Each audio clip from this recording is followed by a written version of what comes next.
All right, man, what's going down with it, y'all? This the kid DC Wrestling. So, first Raw in God knows what, 10, 12. It's been so long. 2 hours. This was the first Raw, obviously, of 2 hours. They're going to be doing 2 hours of Raw now from now on the USA Network for the rest of the year. And I'm assuming that WWE Raw will be going back 3 hours when they go to the US, when they go to Netflix, excuse me.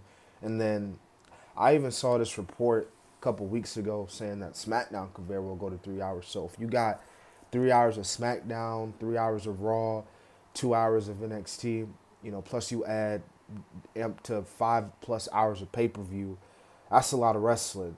I mean, we already getting a lot of wrestling nowadays, but that's even more wrestling in the WWE world. But the show, I ain't gonna lie, the show was kind of mid tonight. You can easily tell from first glance that this wasn't your normal 3 hour episode of Raw, that they were running on 2 hour time because, like, you had. I'm not gonna even get into the Sexy Red part. Sexy Red opened up the show. We're not gonna dive into that. Um, I pretty much made my intentions clear. I'm not really a big fan of Sexy Red, so I don't. Her appearance is like, oh, okay, okay. But hey, WWE nowadays, obviously, clicking out mainstream, so you gotta do what you gotta do, I guess. But Jey Uso and Xavier Woods, man, it's like their match never really went into full gear. I mean, the match, most of the match was commercial, so you had to kind of watch it when they were running commercials.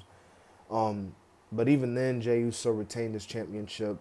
Xavier Woods got upset, and then Braun Breaker attacked Jey Uso, Kofi, and Xavier after the match.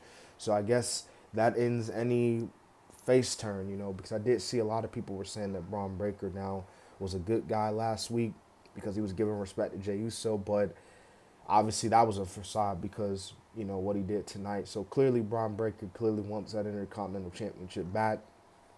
You had the women compete tonight. You had a 10-woman tag match.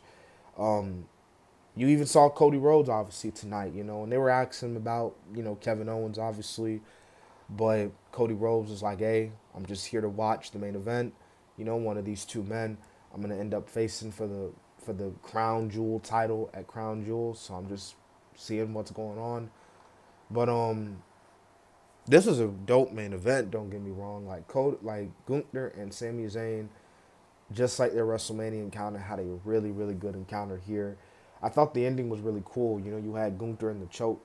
He put Sami in the chokehold, and Sami was reaching out to the rope, and he was almost there, but he just collapsed and he gave out, and Gunther won. So Gunther retained the World Heavyweight Championship. So these two had a really, really good matchup, and yeah, obviously you also had some production issues tonight, especially like early on in the show.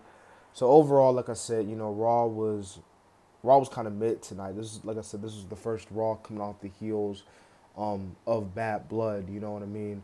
And we did see CM Punk. Obviously, CM Punk came out at the beginning of the show as well. Talked about he's going to take a little break.